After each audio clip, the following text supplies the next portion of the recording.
أعوذ بالله من الشيطان الرجيم. بسم الله الرحمن الرحيم. الحمد لله رب العالمين. الرحمن الرحيم. مالك يوم الدين. صدق الله العظيم. اللہ جل شانہ نے ہم اور آپ کی بلکہ ساری انسانیت کی ہدایت، اس کی رہبری، اس کی رہنمائی کے لیے ہم اور آپ کو یہ مبارک کلام اللہ کے حبیب صلی اللہ علیہ وسلم کے ذریعے عطا فرمائی ہے۔ اب نبی پاک صلی اللہ علیہ وسلم کے بعد چونکہ نہ کوئی شریعت ہے، نہ کوئی نبوت ہے، نہ کوئی دوسری کتاب آنی ہے، لہذا یہی وہ آخری کتاب ہے کہ جس کے ذریعے ہم ہدایت حاصل کر سکتے ہیں، اور جس نے کتاب و سنت کو اپنا لیا، اپنی زندگی کا شیوا بنا لیا، اس کے مطابق زندگی گزارنا سیکھ لیا اور زندگی گزارنا شروع کر دیا، تو وہ شخص دونوں جہانوں میں کامیاب نظر آیا، لوگوں نے اس کو کامیاب پایا۔ اور جس شخص نے بھی اس قرآن کو نہ سیکھا، اس سے منہ موڑ لیا، تو اللہ تعالیٰ نے قرآن میں فرمایا وَمَنْ أَعْرَضَ عَنْ ذِكْرِي فَإِنَّ لَهُ مَعِيشَةً ضَنْكًا وَنَحْشُرُهُ يَوْمَ الْقِيَامَةِ أَعْمَى، کہ جو میرے قرآن سے منہ موڑے گا، سب سے پہلا اس کا نقصان یہ ہوگا کہ اس کی معیشت تنگ ہو جائے گی۔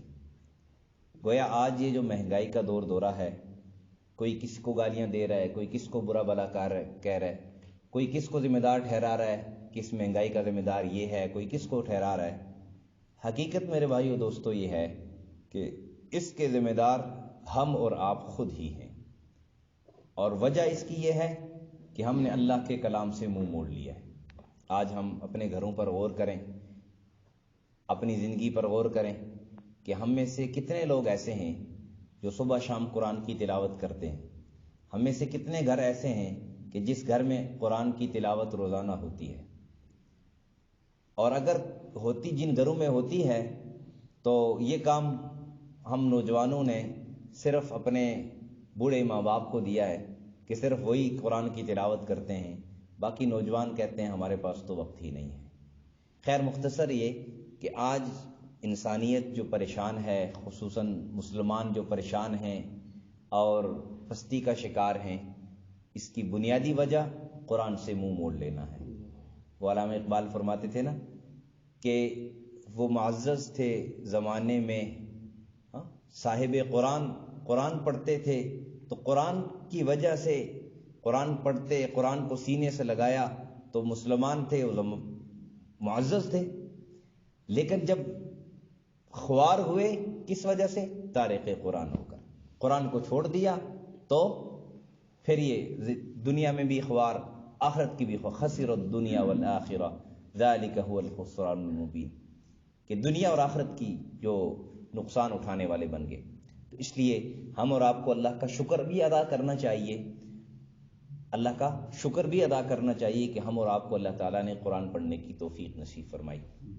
اور دوسرے تو جو ہے پابندی، ہم انشاءاللہ مخصوص دن مقرر کریں گے کہ جن دنوں میں انشاءاللہ درس قرآن ہوا کرے گا، اس میں آپ حضرات کے ویکینڈ کا، چھٹی کا بھی خیال کریں گے کہ تاکہ آپ حضرات کا جو پابندی سے درس قرآن سننا چاہیں، پابندی سے سبق سننا چاہیں، تو ان کا ناغہ بھی نہ ہو، سبق بھی ان سے نہ رہے، اور انشاءاللہ ہم اس سبق کو ریکارڈ بھی کیا کریں گے کہ اگر کسی بھائی سے کوئی سبق رہ جائے اور وہ سننا چاہے، مستقل سارے اسباق سننا چاہے، تو وہ بھی ان کو مل سکے۔ تو اس لیے ہم نے فیصلہ کیا ہے کہ انشاءاللہ جمعرات، ہفتہ اور اتوار، یہ 3 دن انشاءاللہ درس قرآن کا ناغہ ہوا کرے گا، جمعرات، ہفتہ اور اتوار۔ اس کے علاوہ انشاءاللہ ہم کوشش کریں گے، اللہ عافیت رکھے، عافیت ہو تو انشاءاللہ ہم کوشش کریں گے کہ درس قرآن کا ان دنوں کے علاوہ میں ناغہ نہ ہو۔ اس میں یہ ہے کہ جیسے ہم نے پہلے بھی عرض کیا تھا کہ 7:20 پر 7 بجے جماعت کھڑی ہوتی ہے، تو 7:20 20 منٹ پہ انشاءاللہ ہم درس قرآن شروع کر دیا کریں گے. میرے خیال سے 10-11 منٹ مل جاتے ہیں سنتے پڑھنے کے لیے، یہ کافی ہوتے ہیں. اگر کوئی بھائی زیادہ جو ہے نا اچھی بات ہے، نوافل پڑھتے ہیں، سنتے پڑھتے ہیں، تو وہ پھر درس قرآن کی بات پڑھ لیا کریں. انشاءاللہ ہم کوشش کریں گے کہ 10 سے زیادہ منٹ آپ کے نہ لیں. بہت زیادہ 12 منٹ ہو گئے، انشاءاللہ ہم کوشش کریں گے کہ اس سے زیادہ نہ ہو. ٹھیک ہے، تو ایک تو چند ایک تمہیدی باتیں آپ کے سامنے عرض کی. تو سب سے پہلے ہم نے پڑھی اعوذ باللہ. قرآن پڑھنے سے پہلے اعوذ باللہ پڑھنا یہ لازمی ہے. جب بھی آپ قرآن کی تلاوت کریں گے تو اس سے پہلے اعوذ باللہ پڑھنا یہ لازمی ہے.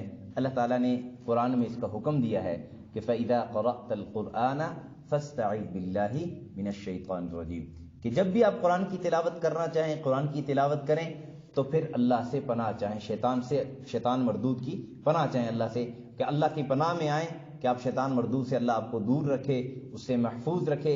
اور جس کو اللہ کی پناہ مل گئی، جس کو اللہ کی پناہ مل گئی اور جو اللہ کی پناہ میں آ گیا، یعنی اللہ کی پناہ میں آنے کا کیا مطلب؟ اللہ کی حفاظت میں. ویسے ہی ہم اللہ کی حفاظت میں ہیں، ہم اللہ کی حفاظت میں ہیں.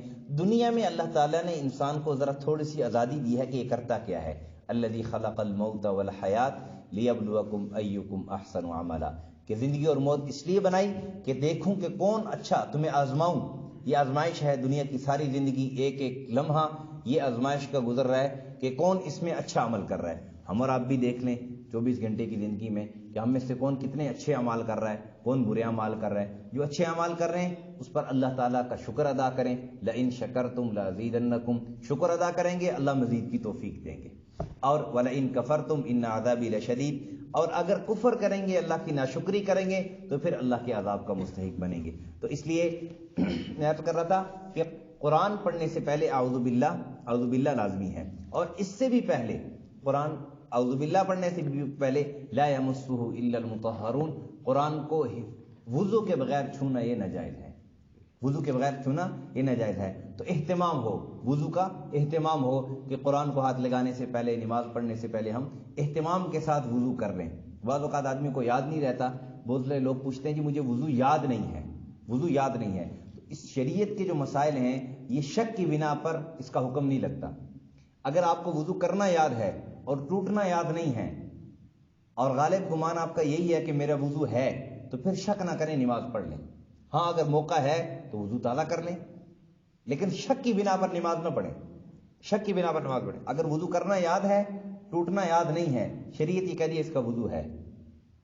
ہاں اگر آپ کو یاد ہے ٹوٹنا تو پھر ظاہر ہے آپ وضو کریں گے، تازہ وضو کریں گے. اگر وضو ٹوٹنا یاد ہے، وضو ٹوٹ گیا تھا یہ بات یاد ہے لیکن دوبارہ کیا یا نہیں کیا اس میں شک ہے، تو آپ وضو دوبارہ کر لیں. یہ آپ کے لیے کرنا ضروری ہے کیونکہ جو بات یقینی ہے اس پر شریعت کا حکم لگتا ہے. اس لیے اہتمام کے ساتھ پھر ہر کام شروع کرنے سے پہلے ایک تو بسم اللہ اور اعوذ باللہ، یہ دونوں ہر کام شروع کرنے سے پہلے جب ہم اللہ کی پناہ حاصل کریں گے اور بسم اللہ پڑھیں گے تو اللہ کی رحمت، اللہ کی طرف سے برکت آئے گی. تو اس سے جو ہے نا ہمارے لیے کام اللہ آسان فرمائیں گے. آج کے لیے اتنا کافی ہے. اللہ جل شانہ سے دعا ہے کہ اللہ تعالی ہم سب کو صحیح معنوں میں قرآن سیکھنے، سمجھنے، اس پر عمل کرنے کی توفیق نصیب فرمائے. وآخر دعوانا ان الحمدللہ رب العالمین. ہم کوشش کریں گے انشاءاللہ تھوڑا تھوڑا سبق پڑھیں جو آپ سمجھ بھی آئے اور آپ کا زیادہ وقت بھی نہ لگے. الحمدللہ رب العالمین والعاقبۃ للمتقین، الصلاۃ والسلام علی اشرف الانبیاء والمرسلین وعلی الملائکۃ المقربین وعلی عباد اللہ الصالحین. یا رب لک الحمد کما ينبغی لجلال وجہک وعظیم سلطانک. اللہم احفظنا من کل بلاء الدنیا وعذاب الآخرہ. اے اللہ یہ تیرا پاک کلام ہے، یا اللہ ہم سب اس کلام کو سیکھنے کے لیے، اس کو سمجھنے کے لیے، یا اللہ اس کو اپنی زندگی میں لانے کے لیے ہم بیٹھے ہیں. یا اللہ ہم سب کا بیٹھنا، ان بھائیوں کا بیٹھنا اپنی بارگاہ میں قبول فرما. یا اللہ ہم سب کو اپنے علم سے علم عطا فرما، اپنے حلم سے حلم عطا فرما. یا اللہ جتنے بھائی بیٹھے ہیں سب کی جائز حاجات اپنے غیب کے خزانوں سے پوری فرما، سب کو دنیا اور آخرت کی کامیابیاں نصیب فرما. اے اللہ تیرا پاک کلام یہ سیکھنا چاہتے ہیں، یا اللہ تو غیب کے خزانوں سے یا اللہ ان کے لیے آسانیاں پیدا فرما کہ تیرا کلام سیکھ سکیں. اس میں جتنی بھی رکاوٹیں ہیں اللہ سب رکاوٹیں اپنے فضل سے، اپنے کرم سے، اپنی مہربانی سے دور فرما. ہم سب کو دنیا اور آخرت کی کامیابیاں نصیب فرما، دنیا اور آخرت کی ناکامی سے ہم سب کی حفاظت فرما. یا اللہ اس پاک کلام کو صحیح معنوں میں سیکھ کر، سمجھ کر اس کو اپنی زندگی میں لا کر دوسروں تک پہنچانے کی توفیق نصیب فرما۔ یا اللہ ہمیں خود بھی پابندی کے ساتھ یا اللہ اس میں بیٹھنے کی توفیق نصیب فرما، اور دوسروں کو بھی اس کی ترغیب دینے کی توفیق نصیب فرما۔ فائدے کی بات جب مسلمان کو پتہ چلتی ہے تو مسلمان کا شیوا یہ ہے کہ وہ فائدے کی بات سے دوسروں کو بھی خبردار کرتا ہے، دوسروں کو بھی بتلاتا ہے۔ اللہ ہمیں خود بھی اس میں پابندی کی توفیق نصیب فرما، دوسروں کو بھی اس میں لانے کی توفیق نصیب فرما۔ یا اللہ جتنے بھی بھائی بیٹھے ہیں سب کی جائز حاجات کو اپنے غیب کے خزانوں سے پوری فرما، جن کی مشکلات آسان فرما، اپنے یا اللہ شاہ نشان ان کو جزائے خیر عطا فرما۔